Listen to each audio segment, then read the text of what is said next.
அனைவருக்கும் வணக்கம். திருவள்ளுவர் சனாதனியா இல்லையா? இப்போதோ இதுதான் ஒரு பிரச்சனை, சர்ச்சையாக போயிட்டுருக்குது. நம்ம திருவள்ளுவரில் ஃபஸ்ட்டு ஆரம்பத்திலிருந்து திருவள்ளுவர் கிபி 2ஆம் நூற்றாண்டு வாழ்ந்ததாகவும், அவர் பேர் வள்ளுவர். அவரை மதிப்பு மரியாதையோட திருவள்ளுவர்னு மதிப்பாக கூப்பிடுறோம். அவருடைய மனைவி பேர் வாசகி. இவர் 1330 குறள் தமிழில் தான் எழுதியிருக்காரு. அது 133 அதிகாரமாக 10 பாடலாக பிரித்து எழுதியிருக்காரு. இந்த பாடல்களில் அவர் 1.25 அடி, அதாவது 2 அடிக்குள்ளவே எழுதியிருக்கிறார். சின்னது, அதாவது நம்ம என்ன சொல்லுவோம், ரத்தன சுருக்கமாக சொல்லுவோம் இல்லையா, அந்த மாதிரி ரத்தன சுருக்கமாக எழுதியிருக்கிறாரு. என்ன சிறுசாக இருந்தாலும் கடுகு காரம் போகாதுன்ற மாதிரி, சிறுசாக இருந்தாலும் அது ரொம்ப வீரியமான வார்த்தைகளை அழகாக பதிவு பண்ணியிருக்கார் திருவள்ளுவர். ஓகே, இப்போது திருவள்ளுவர் நிறைய பாடலை எழுதுகிறார். அவர் சர்ச்சை என்னன்னா, அவர் சொல்லியிருக்கிற நல்ல விஷயங்கள் நல்லதா இல்லையா, அதை பற்றியெல்லாம் சர்ச்சை கிடையாது. திருவள்ளுவர் பல பேர் பொழிப்புரைகளெல்லாம் எழுதியிருக்காரு. நம்ம திரு கருணாநிதி அவர்கள் கூட எழுதியிருக்காரு அதை பற்றியெல்லாம். இதை நம்ம உதயநிதி ஸ்டாலின் படிக்கலன்னு நினைக்கிறேன். சரி, இப்போ நம்ம அதை விட்டுடுவோம்.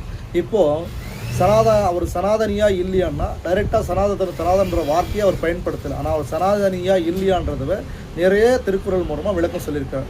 அவர் பூமி மேலே மனிதர்கள் எப்படி வாழணும், ஆண் பெண்ணுன்னா என்ன, ஆண் பால் பெண் பால் பிள்ளைகள் என்ன, அரசன்னா என்ன, ஆண்டின்னா என்ன எப்படியெல்லாம் வாழணும், வாழ்வியல் முறை என்னன்றதெல்லாம் சொல்லியிருக்காரு. அன்புன்னா என்ன, இறைவன்னா என்ன, எல்லாத்தையுமே சொல்லியிருக்காரு. இப்போது அவர் ஒரு குறள் சொல்லியிருக்கார். குறளில் சரணத்தை பற்றி என்ன சொல்லியிருக்காருன்னு பாருங்கள். மலர்மிசை ஏகினான் மானடி சேர்ந்தார், நிலமிசை நீடூடி வாழ்வார் அப்படின்ற ஒரு குறள் எழுதியிருக்கார். இதில் இறைவன், அன்பர்கள் இதயத்தில் இருக்கக்கூடிய இறைவனை நாம் பற்றி கொண்டால் நாம் இந்த பூமியின் மீது நீடூடி வாழலாம். இந்த மலர்மிசை எய்தான் அப்படின்றது மலர் கண்கள் போன்றவாறு, இல்லை மலர் தாமரையில் வீட்டிருப்பவர் எப்படி வேண்டாம் நீ பொருள் கொள்ளலாம். மலர் மீது வீட்டிருப்பவன் பிரம்மாவை பற்றி எழுதியிருக்கிறான்னு நினச்சிக்கலாம். மலர் விழியை கொண்டவன் யார்? விஷ்ணுவை பற்றி எழுதியிருக்கான்னு நினச்சிக்கலாம். நீங்கள் உங்களுடைய கற்பனைக்கு நீங்கள் கற்பனை ஓட்டத்துக்கு தகுந்த மாதிரி நீங்கள் எழுதிக்கணும். ஆனால் அவர் இப்போது சனாதனியா இல்லையா, அதை பற்றி அவர் எழுதியிருக்காரா இல்லைன்னா, அவர் உண்மையிலே சனாதனி தான். அவர் உருவப்படத்தை இந்த திராவிட மால ஆட்சியாளர்கள் அவர் இருந்த பூநூல் மேலே இவங்க ஒரு துண்டை போட்டாங்க. அவர் குடியும் போட்டிருக்கார், பார்த்துருப்பீங்க. தாடி வச்சிருப்பார், பார்த்துருப்பீங்க. உத்ராட்சி போட்டிருப்பார், அதை எடுத்துட்டாங்க. என்ன, அவர் எப்படி உட்காந்துருப்பார், ஒரு முனிவர் போல் உட்காந்துருப்பார்.